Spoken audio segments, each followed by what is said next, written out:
Bonjour, comment ça va? Comment se passe votre samedi? Moi je suis trop contente, je viens de trouver une pépite dans ce livre d'Isabelle Miller qui est un essai. On ne voit pas, mais ça s'appelle La déclaration d'amour. Et en introduction, elle raconte comment elle est tombée sous le charme à 17 ans d'un homme qui avait une dizaine d'années de plus qu'elle et le moment où il lui a fait sa déclaration. C'est super, du coup je partage avec vous. Il hésita, et pourtant, il fallait bien qu'il parle, puisque tout était en place. Son hésitation fut tout d'abord délicieuse. J'étais prête à le laisser me faire languir un peu, ne fût-ce que pour voir comment ça se passait. Je craignais même que tout n'aille trop vite. L'adolescence m'ayant quitté depuis peu, quelque chose en moi se souvenait de la perception du temps tout entier, tout présent, qui irradie l'enfance et au-delà. Et je m'initiais tout juste au réglage de la vitesse de mes désirs sur celle des événements extérieurs. J'aurais voulu ralentir la vie comme une lecture, revenir en arrière, laisser la place à des voix multiples, des interventions et des descriptions. Cet homme allait m'apprendre quelque chose sur l'amour, et je ne voulais rien perdre de ce qui allait se passer. J'avais l'intuition que ce suspens était justement tout ce qu'il y avait à savoir, et qu'il ne fallait pas l'interrompre. Qu'il fallait l'étirer, le torsader, le raccrocher et le tresser à nouveau, comme j'avais vu petite les forains faire avec la guimauve.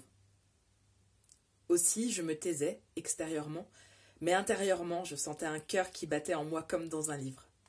Il me regarda, désemparé. Je crus qu'il allait couper court et renoncer.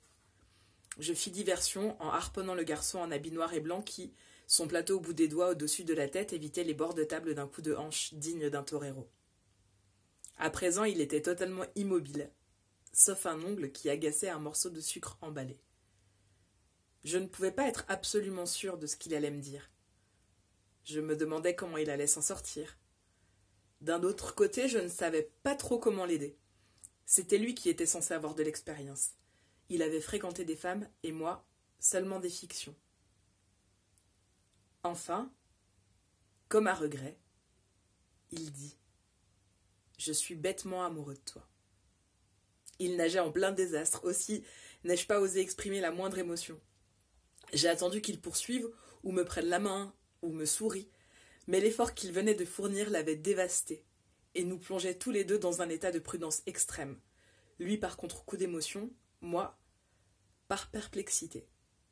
Pour une première déclaration d'amour avec préméditation, j'avais espéré mieux.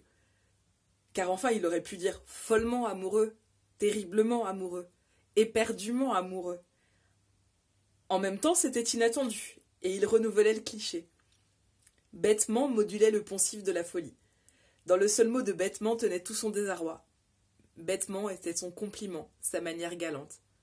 Si nous avions été au XVIIe siècle, il aurait sans doute dit « Madame, je n'y ai pas pris garde, je n'ai pas cru que vos yeux puissent être mes ennemis.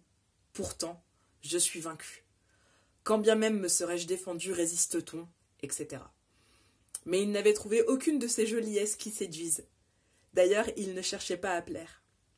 Son amour était simple comme bonjour, nu comme la main, bête comme chou.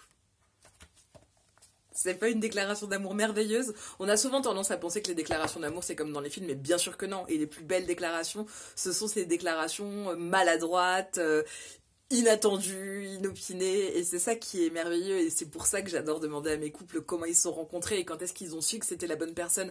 Parce que très souvent c'est en faisant une valise, en se retournant après avoir préparé une tarte aux tomates. C'est juste la simplicité et la beauté de la vie. Donc voilà, une nouvelle déclaration qui peut être un peu maladroite, mais qui est toujours aussi mignonne. Je vous souhaite une bonne journée, passez un bon samedi et à bientôt!